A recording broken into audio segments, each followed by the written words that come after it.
My main goal in martial arts after all these years is a vehicle of empowerment, but also you learn to respect other people. Leo Fong has learned a few things about life, the spiritual side, Letting God speak to us. the physical side. He has starred in martial arts movies as a 10th degree black belt. He's sermonized from the pulpit as a United Methodist minister. He's filled books with his understanding of the body and spirit. Every minute we exercise, we extend our life by 2 minutes. As a retired United Methodist pastor, this is his ministry now, helping other seniors stay fit. How do you change the world? Start with the change in your pocket. A little change helps fight malaria. Any size gift makes a world of difference. Maybe you can give some change, or maybe you can give more. If you could take a peek through the coin slot, you'd see what a change it makes. What you give on one side of the world makes a difference on the other side, impacting the most vulnerable, children, and whole families.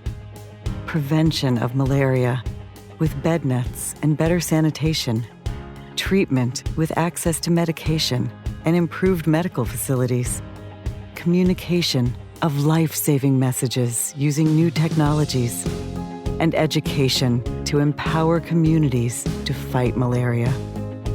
Help us raise $75 million for the fight against malaria. 100% of your donation provides benefit on the ground. We're bringing together a global community of giving, partnering with like-minded organizations, the Bill and Melinda Gates Foundation, and the Global Fund. Now, bring your local community together with fun, creative events that bring change. Pancake breakfasts, lemonade stands, or 5K run-walk events. Stopping malaria takes a united effort. We can all do something, but together, we can do a lot more. Bring change. Make a world of difference. ImagineNoMalaria.org/donate. You know, I like to look at life as like an adventure game. You know that to get to the next level, you have to take some risk. We're getting in position over the bridge. That's been still focused. All right, let's go.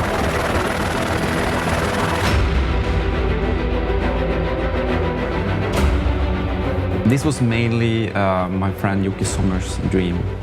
He had this idea of gathering a small group of base jumpers and pretty much travel the world, go to those epic places and really discover how we could use the wingsuits. People always ask us to describe it, but it's really hard to describe it. You got to experience it. Things were starting to work against us, and we were actually not even prepared for what was actually coming.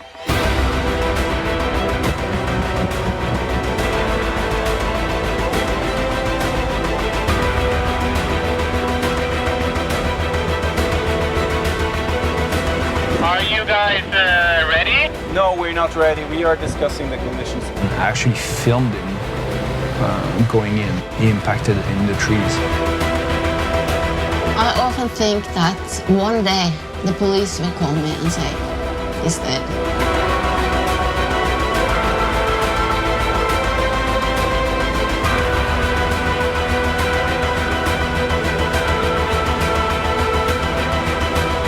A little bit scary because I don't want my canopy to land like on the highway and then get snagged by one of those cars. That would be the end of it.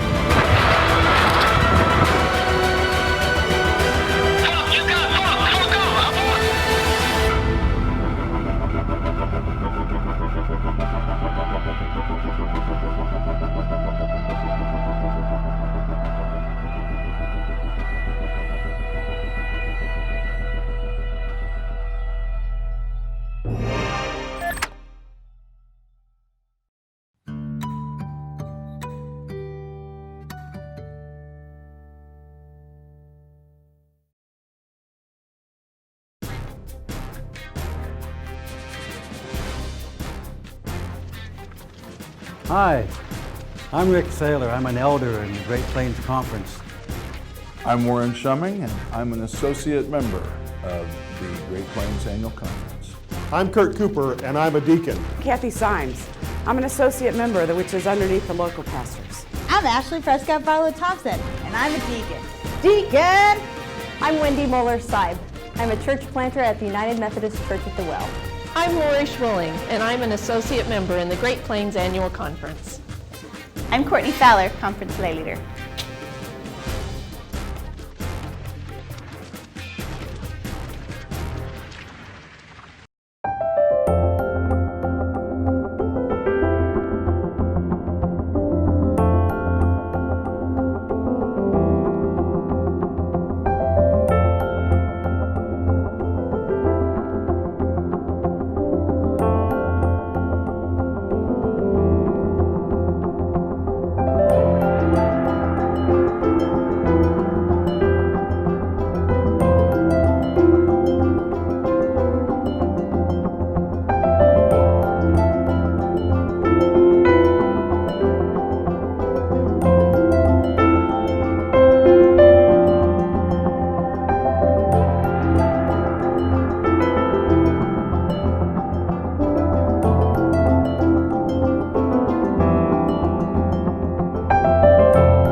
I want to thank the United Methodist Church. I believe your investment on education will not be in vain.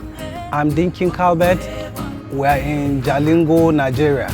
I've been a United Methodist all through my life, and I graduated with a master's degree in environmental management. I grew up witnessing the degradation going within our environment. You know, you see erosion everywhere, you see pollution everywhere, and I saw the need to go and gain more knowledge to be able to tell people what it takes, you know, what they need to do to reduce the problems that are so predominant in our area. With Lisa, my mentor, we are in touch of environmental scholars. There are people that study in the health sector. There are people that are doing research even in the environment, and there are other people that are also concerned about poverty in other parts of the country. We want to develop a network of concerned activists who will develop a study on the environment for the church. By giving to United Methodist World Communion Sunday, it will empower me to be a solution provider to the people within my community and the church at large.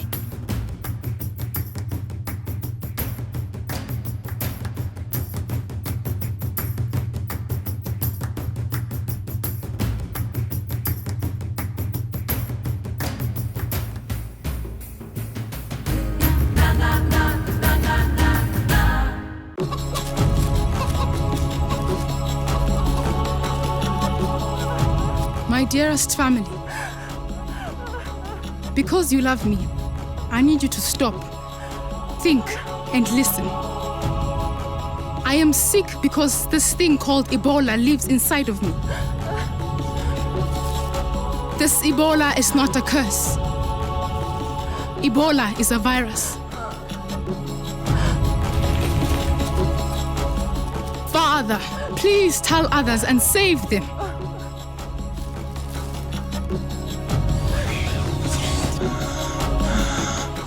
I am sorry, Mama, to have caused you pain.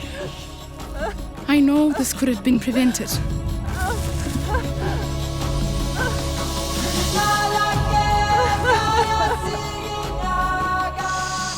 If only I had not exposed myself to the virus. If only I had heeded their warnings.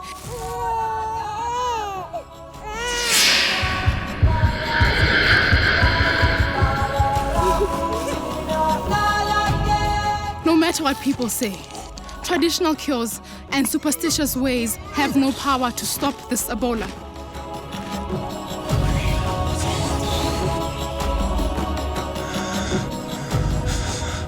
Father, our family's only hope is in my isolation.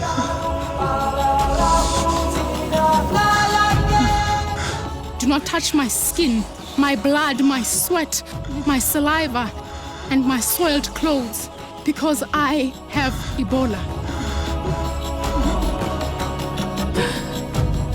Oh, Mama, I feel your loving eyes gazing at me. I feel the mighty love you have for me. I know you yearn to hold and care for me, to bathe your child in the cool shade of our home. But because you love me, Mama, I need you to be stronger than your tears. Support the scientists and medical staff. They are our only hope. These are good people from around the world. They did not bring this sickness to us. They are risking their lives to help defeat the virus. Report the illness to the experts whenever it surfaces.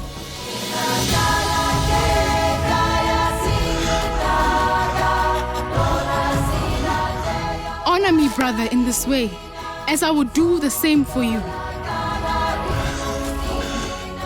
If I should lose this battle, honor me with a good burial. But make sure nobody touches my body.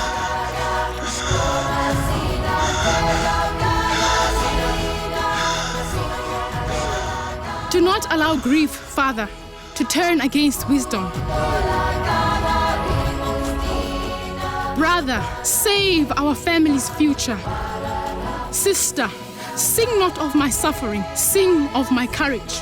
The courage our Mama gives us all. I know what I ask of you is the hardest thing you will ever do.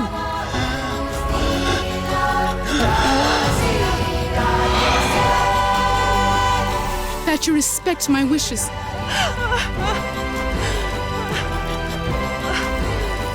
Fills me with massive pride.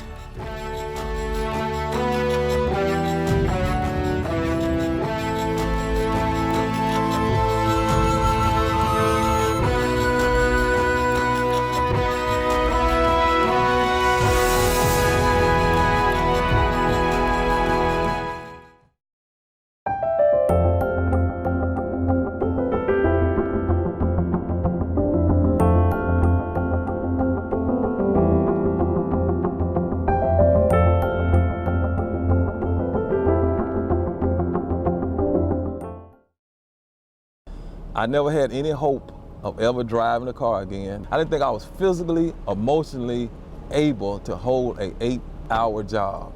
Everything is coming up roses for Von Talley.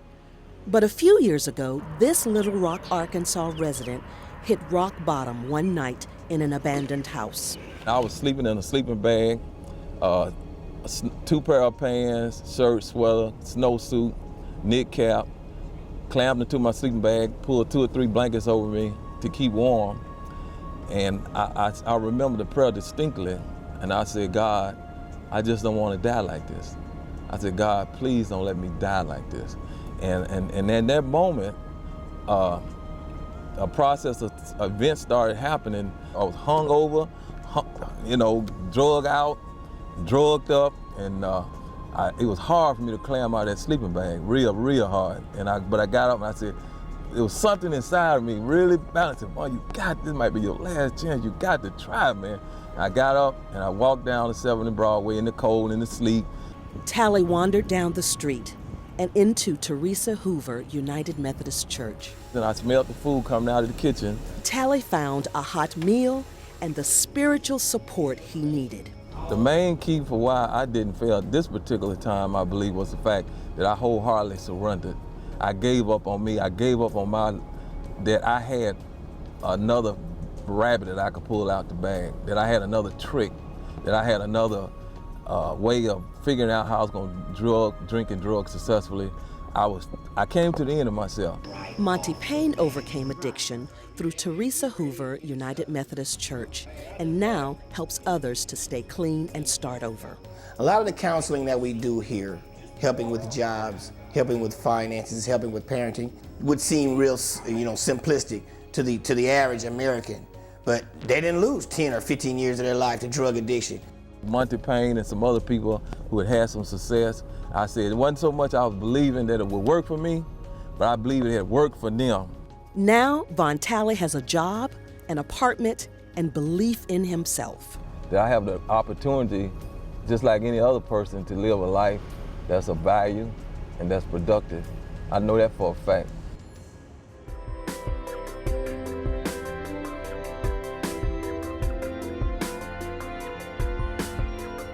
This video was brought to you by the people of the United Methodist Church through World Service donations.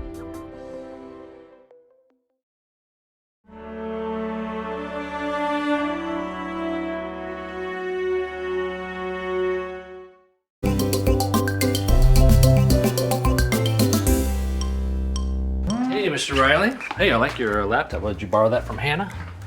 How'd you? She didn't mind. Okay. She was fine with it. What you doing? What you working on? I decided to take 15 minutes and try to be innovative, and I'm kind of blowing my own mind with Great. 15 minutes is an excellent start. What you got going on? It's more than a start. It's more than a start. All right. It's a start and a middle and an ending, and I'm just about finished, sir. What are you just about finished with? Website for the church. All right. Yeah. Can I see it, or? Well, at some point, perhaps you can see it, but I'm just trying to do a couple. I can give you a little feedback if you want. I decided to adopt this theory of limited inputs. Really trying to. I know it well. Yeah. Just a select group of people making the decisions. Absolutely. I feel like it's the best way for me personally. Sure. So who do you got that's helping you with this? Well, I mean, I looked at it. Mainly it was me. I looked at it. Just me. It was just me. But that's sure. So varied limited inputs. Point in case. Sure. Yeah. Well, do you want me to just take a look at it real quick? I've seen a lot of websites. I can at least give you a little feedback. Well, like I said, limited inputs for me. I think 2 is still pretty limited, though. Sure. You want? I can absolutely show it to you. Okay. A second here. Okay, we're live. Oh, you're already live. Yeah, just went live. Yeah. Now everybody on the interweb can blowing your mind, like I said, right? Yeah, it's definitely blowing my mind. Uh-huh. Is this for children, or? Well, I certainly wanted to make it family friendly, so in a way, So this is live. It's out there. Sure. For the world, for everybody who lives in the inner world to discover. I wonder if there's a way to, put it out of its misery. Hey, Mr. Riley, you've never even hardly worked with a computer before. How are you going to make a website?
By now, you've probably heard of Pinterest, the social network that allows you to collect and organize the things you love in a visual manner. Has more than 50 million users, and that number continues to grow.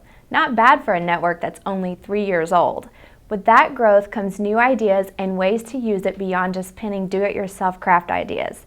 It's gaining interest among churches, and for good reason. Here are 5 ways you can use Pinterest to engage your congregation. Number 1, plan. Use Pinterest when you're planning an event. For example, Imagine No Malaria has boards dedicated to movie watching parties that raise awareness for the cause. There's a themed recipe board and one for activities to get kids involved.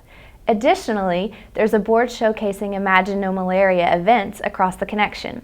It's a great place to share ideas. You might also want to consider Pinterest when planning Vacation Bible School or Sunday School activities. Number 2, inspire. Help your congregation get a daily dose of inspiration by pinning and repinning scripture and moving quotes. A quick peek at this board on the United Methodist Church account will give you some ideas. Number 3, focus. It's so cliche but so true. A picture really is worth 1,000 words. Take advantage of the visual opportunity that Pinterest offers by highlighting ministries and mission projects that your church or conference supports. This can help you boost involvement. Check out Holston Conference as an example. They have a Causes We Care About board. Another great one is the Mission Opportunities board from UMC Fayetteville, New York. Number 4, share. Which books or study series would you recommend to your members or visitors? Don't just tell them, show them and provide a link or way for them to get the resources. Research shows that Pinterest can actually drive e-commerce sales. Create a board dedicated to your favorite reads. Check out Whitechapel UMC. They have a Books Worth Reading board. Number 5, involve. Engage your congregation and Pinterest followers by asking them to submit photos or artwork to include on a special board. For example, during Lent, Rethink Church launched a photo challenge and invited friends to submit a photo a day and tag them on Instagram or Twitter. The words, based on the lectionary, were accompanied by a brief devotion. Rethink Church then posted the tagged photos to Pinterest for everyone's reflection and enjoyment. This challenge resulted in more than 300 new followers for Rethink Church on Pinterest. That's it! Let us know other ways your church is using Pinterest. Share your tips in the comments and check out other videos at youtube.com/mycomtips.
This moment is the start of a new adventure to last a lifetime.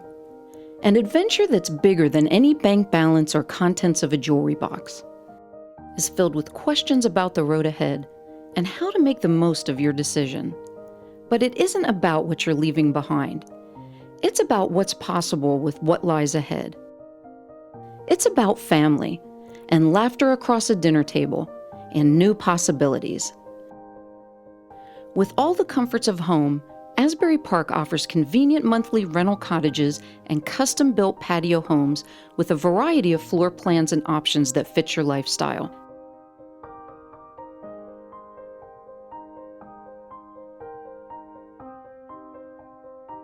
With our dedicated staff at Asbury Park, we make sure you get back on your feet again quickly.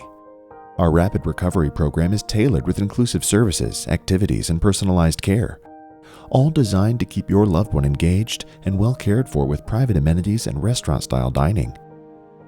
Let Asbury Park get you or your loved one back on your feet again. Our assisted living residents receive valuable peace of mind knowing that our 24-hour trained clinical staff is committed to keeping you and your loved ones safe if they are struggling with dementia or Alzheimer's care. A commitment at Asbury Park to provide your loved one with a caring staff, ready to empower them as they grow and thrive through their passions and relationships every day. At Asbury Park, it's not about what you're leaving behind, it's about what's ahead. To find out more, visit us at asbury-park.org and start your next adventure today.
I'm glad to be able to talk to you about Camp Gpumc. I have served churches in Nebraska that have been in close proximity to Camp Gpumc, and this is where I have sent a lot of children and youth to come for camp. They have come back with a lot of excitement about camps and about who God is in their lives. I love bringing confirmation kids here for a weekend retreat where they can be in this open space where they can walk around and enjoy the nature that is here at Camp Gpumc. It seems to me that there's something about open space that provides openness for them to be aware of God in their lives. I believe that camping experience is what helps us to keep our kids connected to church as they leave high school and go on to college and then find their way eventually back to church, where they can be in ministry in the various ways that we need people connected to the church.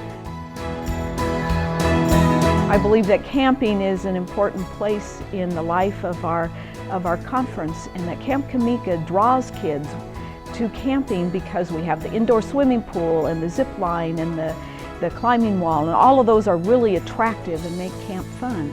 But once they get here, then they find that they have opportunities to talk about who God is in their lives and how God is important. They learn from wonderful adults They learn from all of the activities that are in camping experience and help them to reconnect to who God is in their lives.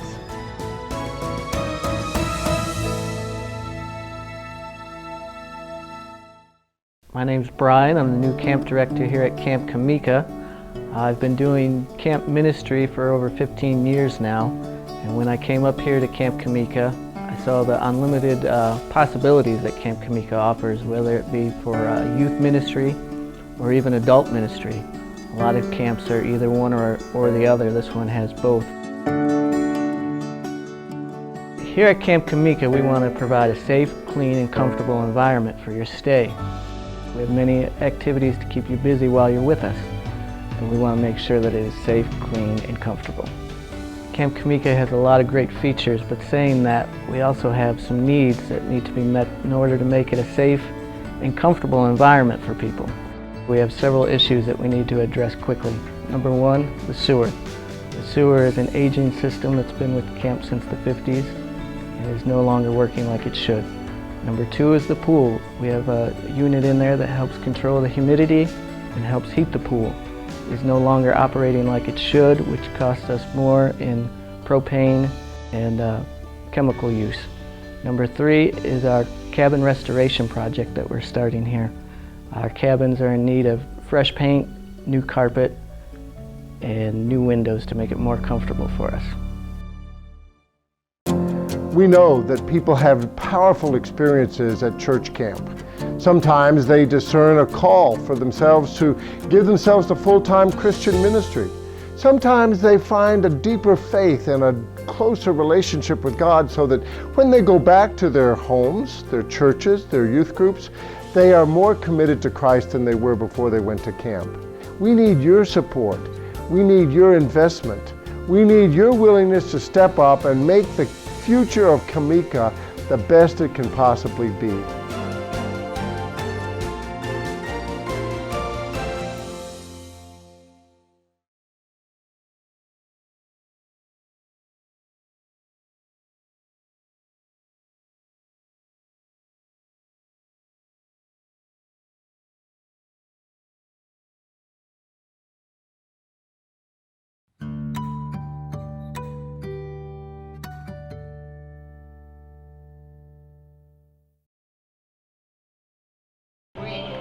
The best part about being a pastor is definitely the walk we take with people. No matter where they are, what they're going through, I feel like the job of the pastor is to walk alongside and to just keep whispering, you can do it, you can do it.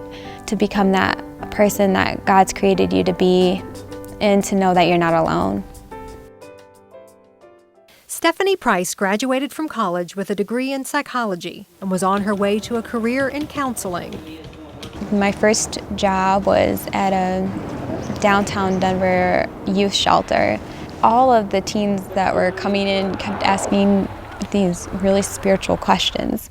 So they were getting their primary needs met of shelter and feeling safe and food, and the first thing that they wanted to know from the counselors were things of spiritual nature.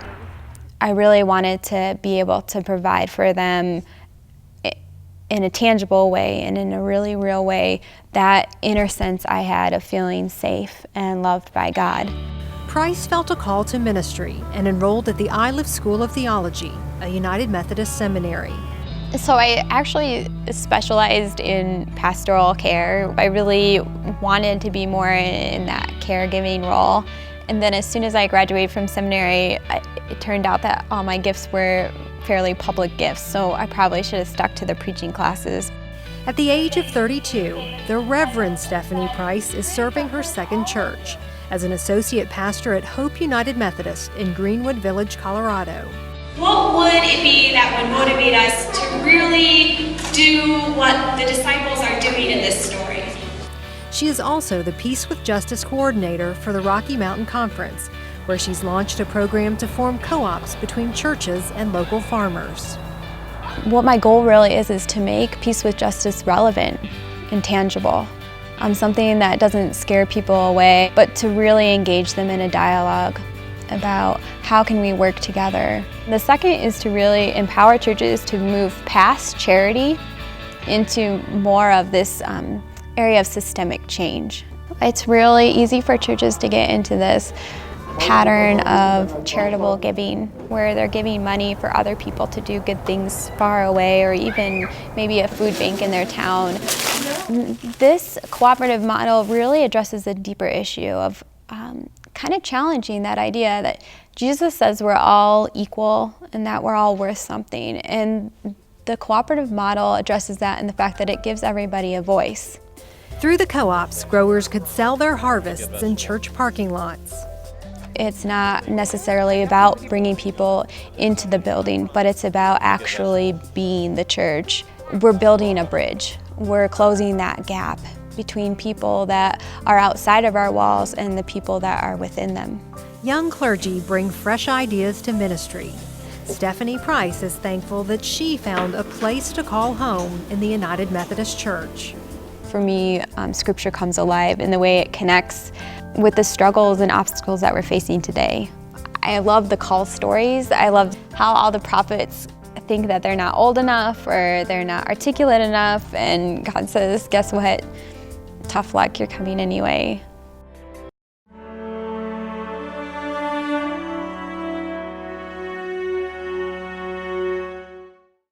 In the not-too-distant past, if you wanted to get a message out, the channels were clear. It was once commonplace that people gathered around a radio or awaited the arrival of the morning paper to learn the relevant news of the day. In that environment, it was possible for powerful messages of faith to have a prominent place in mainstream media and influence public behavior. On March 26, 1949, a nationwide radio program was broadcast called One Great Hour. Those gathered in front of the radios heard President Harry S. Truman issue a challenge to the nation. The program closed with a request that listeners attend their local church the following morning and make a contribution to relieve the human suffering. It is estimated that 75,000 local churches participated, and the effort gave rise to the annual ecumenical outreach known today as One Great Hour of Sharing. While it took radio 38 years to reach 50 million users, TV accomplished that same feat in just 13, and it took the internet a mere 4 years to achieve that same benchmark. Yet all of that pales in comparison to the fact that Facebook has attracted 4 times that number of users in under 1 year, and now has 845 million active users. In our media-saturated age, we are bombarded with thousands of messages a day. Yet we are left hungering for that one message that speaks to our souls and gives our lives meaning. The faith community has that message, the one truth, and through the power of communications, it can transform lives. Years ago, the story of Jesus, God's love told through parable, act, and symbol, was told originally in the language of the street, in a manner that could be understood by every element of society, from the affluent to the overlooked. The language of the street in our day is the language of the iPad, the laptop, the mobile phone, the language of electronic culture that travels with us through every moment of our day. The United Methodist Church has begun to speak this new language. It is one of the few denominations that has not reduced their outreach through media. In fact, quite the opposite. While others are pulling back, we are moving forward. By maintaining its presence in public media, the United Methodist Church has raised its visibility and is now one of the most well-known mainline denominations. Rethink church activities supported with communications translate into stronger likelihood to visit a local church. And a media presence provides for a positive image for the church locally and globally, inspiring others to join our efforts. In the past decade, the United Methodist Church has been a prominent force in relieving suffering. Malaria's impact in Africa has been cut nearly in half in just a few short years due to a dedicated, integrated, and comprehensive approach that built and fostered partnerships to fight this preventable disease. There were compassionate responses by donors to crisis communications that helped put a human face on the tragedy. Communicating strategically in the global media environment in which we live today is doing theology. We will not reach this generation by issuing pronouncements, but by meeting them where they are and through all the medium and channels with which they engage, and by including them in our mission to change the world. We must speak a new language to communicate faith in the 21st century. We must communicate strategically, carefully, and with compassion. And we must speak to the hearts and minds of those different than us. Together, our voice can be heard, our lives shared, our stories told. We must speak so that the good news is more than heard. It is lived.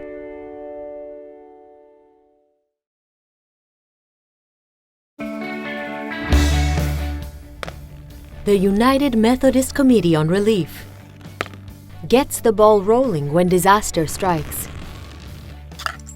moving into action, alleviating human suffering,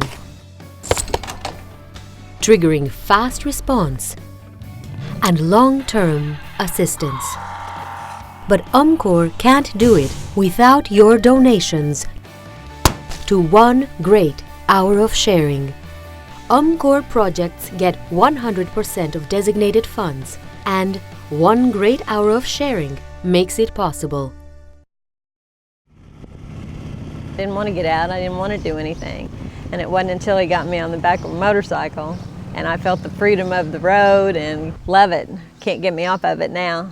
Patty Gill's husband, Eddie, has to help her onto their motorcycle. She has multiple sclerosis.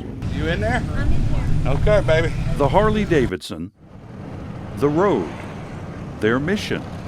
These things are all therapy for the two United Methodists from Oklahoma.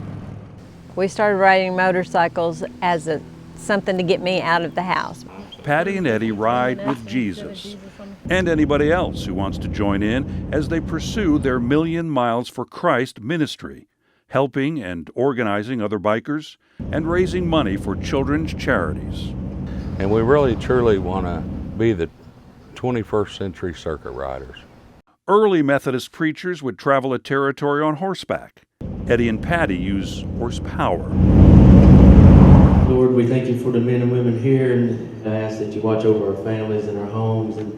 Some may look like outlaw bikers and actually have lived such lives. I've been stabbed twice, I've been shot twice, been in prison twice, and look where I'm at now, riding a motorcycle for Jesus. And we're doing a retreat today to send disabled kids to camp. He's got a purpose. He's not done with me yet. These riders do not all come from a similar past, but they do all share an abiding appreciation of what they describe as the spiritual effects of riding in the open. You can feel the difference in temperature from one section of road to another. In the morning, you can feel the warmth of the sun. If you can't feel the creation, the wonder of God on a bike, your wood's wet. That's all I can say. A lot of people we encounter have given up on the church, and we just plant the seed. When I first got diagnosed, I was mad, just like anybody would have been. My attitude is more that if this is the way God wants to use me, I'm here for him. I can minister to people when we stop and get gas, and rest stops and campgrounds. And Eddie Gill used to be a barber. He describes this new life's work as having come to him straight from God, literally. He said, I want you to put Christ on the front of that motorcycle. I want you to go 1,000,000 miles for Christ. God, I don't have tattoos or long hair. How can I be an influence in this ministry? A lot of people are dying just to be asked to come back to church.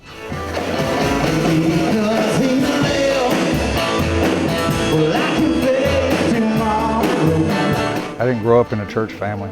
It never crossed my mind to even go to church. I was partying on the weekends, and it's just been a blessing. The motorcycle ministry has really brought a lot of people together that have struggled, the same struggles, that you're not alone.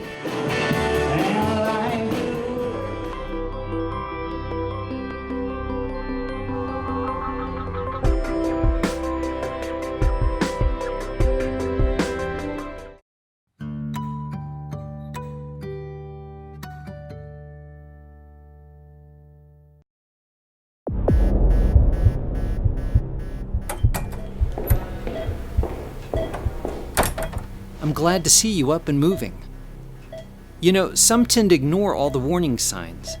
They get a little complacent. You know, stop taking care of what's important. But if you keep this up, you'll be better than ever. When it comes to the health and vitality of the church, there are no shortcuts. By setting goals and measuring fruitfulness, the United Methodist Church is destined to advance in its mission to equip and empower people to be disciples of Jesus Christ in their homes and communities. You set goals, but you didn't do it alone.